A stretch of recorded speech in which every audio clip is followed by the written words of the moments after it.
Hi everybody, Carol here. Welcome to my YouTube channel. Today I'm going to be making a stripe stemmed flower with little leaves for wings.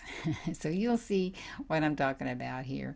I'm going to start with the different parts, putting them together, and one of them is the striped stem that I was talking about, and it is by Dylusions, and I've used it over and over and over again. They're just certain one of those stamps that you just find so many ways to use.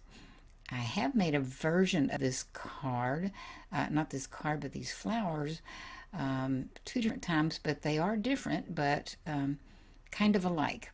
So anyway, you stamp this off, and I just went ahead and extended it, made it extra long, and you go back and kind of patch the little connection spot there if it messes up, or just go ahead and cut it in half and use it on two different projects.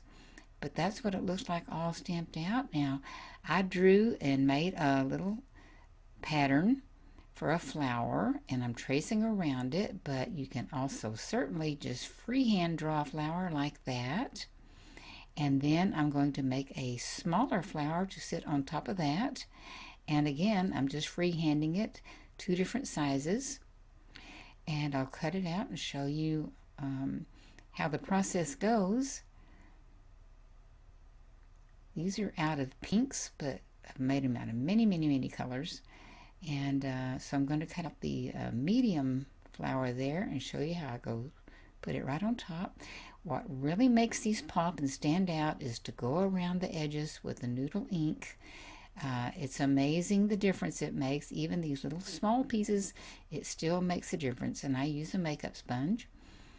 And then I'm also going to hole punch a white center and even go around it, because it would with the ink, because it is somewhat dull if you don't. It's just plain and looks like something that's been die cut, and with no I don't know, I almost want to say no personality, but I'm going to zoom in and let you see the difference that it makes. Now, I did the same thing with the leaves. I just drew a leaf shape random, because this is very folk arty to me, and it, in my opinion, it doesn't need to be perfect by any means. So I'm going to cut this out of this light shade green, and I'll end up even trimming it down a little bit more to fit the size of the flower. Then with just a scrap of green, I'm going to make a vein.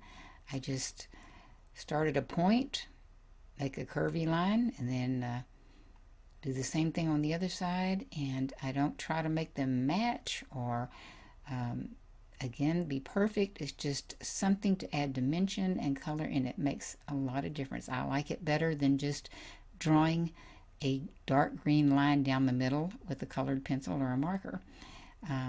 Just takes a little bit more effort, and these are definitely homespun. But I'll go around these edges also with the ink, just makes them stand out so much more. And then I'll glue them down with a Tombow glue and let it dry, and that way it's repositionable if I need to pull it up.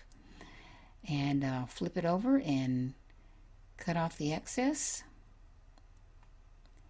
And I'll end up making 3 of these leaves. There's the Tombow glue, and you'll see those in a minute.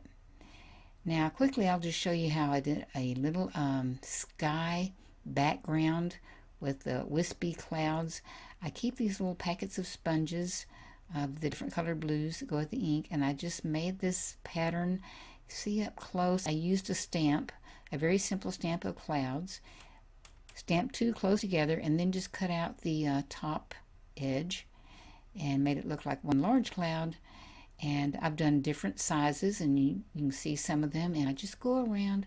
I like to use the light blue ink because it doesn't show as many mistakes to me. I'm putting it on with the makeup sponge, move it down a little bit, go around the edge again. I'll speed it up, but I just want the wispy look of the sky with some clouds, and the light blue gets that across, and you can go back and fill in if you need to. I'll flip the cloud pattern back over and under, so it won't be the exact same configuration every single time. Move it across the paper and from one side to the other. And so I'll put the stem down and let you see what that looks like, and zoom in and let you see the sky up close. It's very pale. I'm going to go back later and stamp some birds, and you will see that too. Now this is an old Stampin' Up set called Fun Photo Corners, something like that, Photo Fun, and all these speech bubbles. And one of the things, I couldn't actually find the stamp, but it is this banner, and so I had already stamped off several of the pieces of banners, and I use them for different things. One of them, you can see there, I used one for leadership for a booklet I made.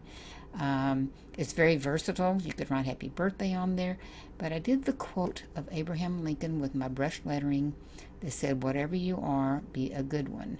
And I've used that quote several times, and I make that with Pentel markers, brush markers, and touch brush. I'll be complete there. Now I'm putting all these pieces together, the lime green, white, black, all just slightly smaller than the other, then a big piece of bright pink, and then the card I just got through making, and I backed it with that lime green again to match the leaves. I have already stamped the birds and put them on there. I just cut out around them and put them on there, just to be honest, so that I wouldn't take a chance on ruining the whole card by stamping it on there. It would be difficult to cover that up.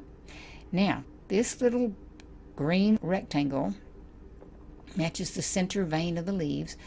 I put down there to put my quote on, you'll see, but I wanted to build up the bottom part of that rectangle that is hanging off the main picture. And so I put 3 little tabs of green paper underneath it to make it all one level. Now the lime green again, and then the little quote that says, "Whatever you are, be a good one." I'm sticking in that 3rd leaf, and then this is the Clarity stamp set. I just wanted to show where I got the birds, that little bitty stamp there. I stamped the clusters of birds and then separated them, and so there it is, kind of a funky flower with leaves for wings, and bright summer colors. And I think this could be a large card, or it could be framed for decoration if you wanted that. So I hope you enjoy and would give something like this a try. You don't even really need a stamp to make this card. It totally could all just be done by hand, and the colors are cheerful and bright. I hope you enjoyed. Those are the still shots. There'll be some more videos at the end. Thank you that you might want to look at, and I thank you so much for joining me. Bye-bye.